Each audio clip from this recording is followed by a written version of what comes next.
Greetings to everyone who have come across this video. Here I shall be discussing about the concept of elites and the ruling class, which is an important topic for the students of political sociology. Let me start with what do we mean by elite.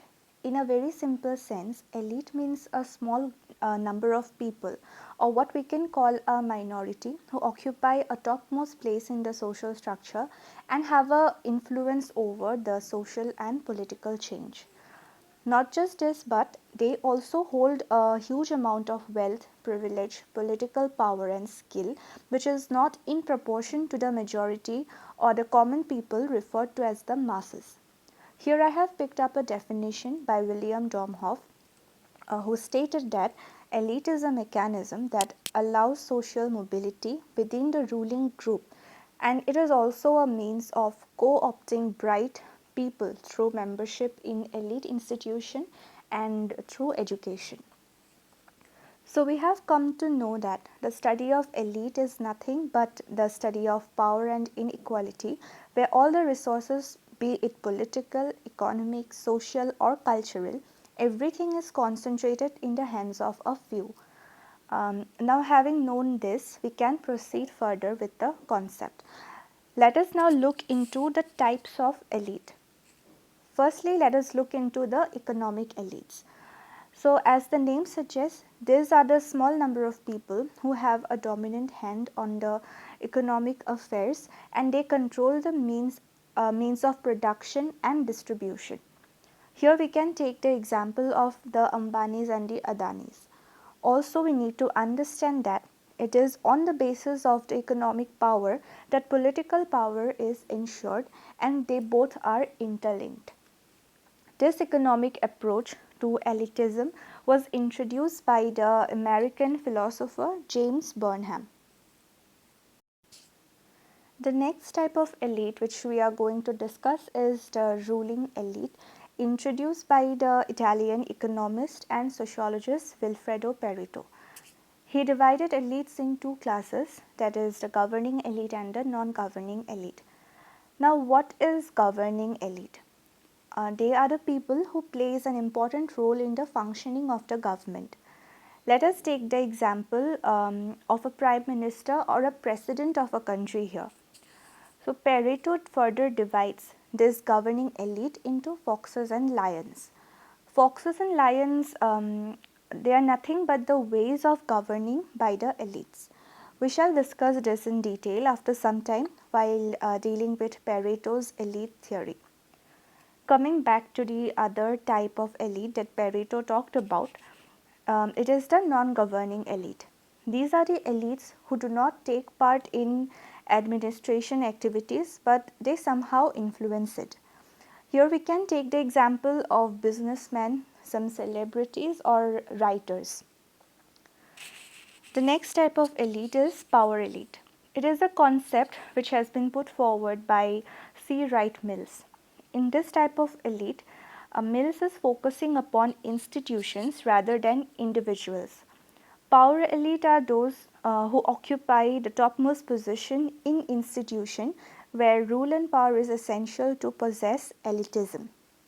Here, taking the context of the US, Mills in his book The Power Elite talked about the institution of government, military and corporation where the elites participate in the decision making process. Now let us come to the most important and interesting theory on elites as propounded by Vilfredo Pareto that he first developed in his book The Mind and Society, which is called the theory of circulation of elites. Pareto mentioned about elites as a minority and gifted individuals of the society who possess unique skills and aptitudes. He divided elites into governing and non-governing elites that I have already mentioned in the previous slides. However, in his theory, Pareto is more concerned about the governing elites, or he mentions about the governing elites. To understand this theory, we need to get familiar with what Pareto said about residues and derivations. So these are the two terms that we need to understand so that we can get into what Pareto is trying to say in his theory of circulation of elites. Residues and derivations are nothing but the factors that influence the work and role of the elites. Let us first look at residues. Residues are the motivating factors that emerge from sentiments, or we can understand residues as the natural instinct of human behavior. He talked about two types of residues. Residues of combination or class 1 residue, which is the tendency of associating things together. The other is the residue of persistence of aggregates, which is called the class 2 residue, which is nothing but it is more or less a conservative tendency that stabilizes social relations. So, this is all about residue. Let us now look at derivations. Derivations are the logical explanations or justifications to support the activities that one does. For example, a lot of people drink tea in the morning and on an everyday basis. If you ask them why do they religiously drink tea, they will come up with justifications like it is my habit, or I cannot function without drinking tea in the morning, or it makes me fresh, and various such explanations. So, this is nothing but derivations. To put it simply, residues are the reasons or motives of behavior, and derivations are the excuses that we give for our behavior. To explain the theory of elite, we need to look at another two terms that are the foxes and lions. I have mentioned this in the previous slide, but now I shall explain this in detail. Pareto brings the concept of foxes and lions to explain the psychological characteristics of elites who govern. Let us first look at foxes. So, right from childhood, we have heard in stories how cunning and clever foxes are. So, this idea is picked by Pareto to mention about one of the psychological characteristic of elites. Elites who come under the foxes, they are endowed with the category of combination, which is the first class residue, who can adjust to any environment and situation. Pareto viewed them as being materialistic, having the capacity to innovate, experiment, and who can manipulate someone or something in their favor for their profit. So, foxes are said to rule by deceit or fraud, and they have no fidelity. They are not loyal to their group, and they work as per their convenience. The second type of elite, according to Pareto, are lions. So, they are completely opposite to foxes. When we imagine a lion, the word that comes to our mind is powerful. So, elites under lions too use force, or they use power to rule, unlike the foxes who are clever and use cunning means to rule. So, lions are conservative and they are endowed with the second class residue, and they are committed to ideology and they are loyal to their group. So, lions and foxes are nothing but the mindsets or the psychological behavior of the elites, which is important to understand while dealing with the theory of circulation of elites. Now, let us see how this circulation of elites take place. Circulation of elites usually take place between elites and non-elites. Here I would like to mention that the non-elites refer to the masses. Also, apart from elites and non-elites, circulation of elites takes place between governing and non-governing elites.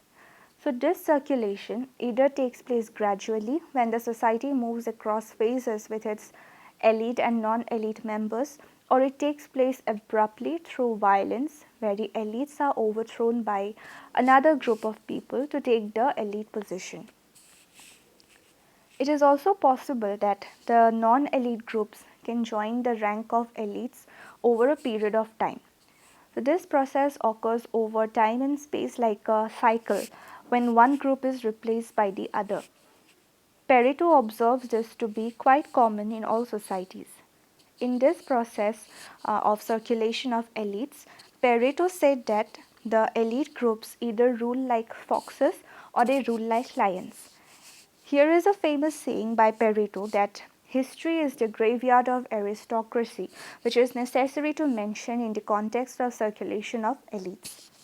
Now, what is aristocracy? It is a form of government ruled by a privileged minority. This famous statement by Pareto revealed the fact that history has seen the presence of elite class since many generations who emerge, who dominate, fall into decadency, and is replaced by the non-decadent elites in society. Pareto has also given two reasons for this mortality of aristocracy, which is engraved in history for so many generations. So, the first reason that Pareto gave is that aristocrats were engaged in historical wars, which led to the degeneration of aristocracy. Secondly, um, the inheritors of aristocracy, um, they tend to take their position on the basis of heredity. It is not always necessary that they possess the skill or they possess that ability to rule, but it is because of their heredity that they take the powerful position.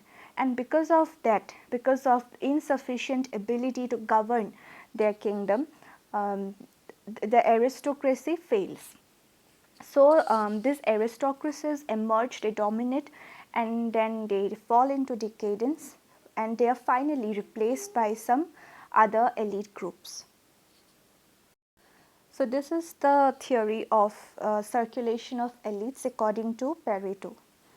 Although this theory is quite popular and important, yet it comes with certain criticism. The first criticism is that Pareto did not clearly mention about the qualities that are preferred to be identified as an elite. Also, the concept of rule like the foxes and lions was found to be abstract and interpretative. Parsons criticized Pareto for not providing enough explanation on the conditions that induce changes in the proportion of residues. Although it is an important theory, we can see that there are certain criticism coming from people.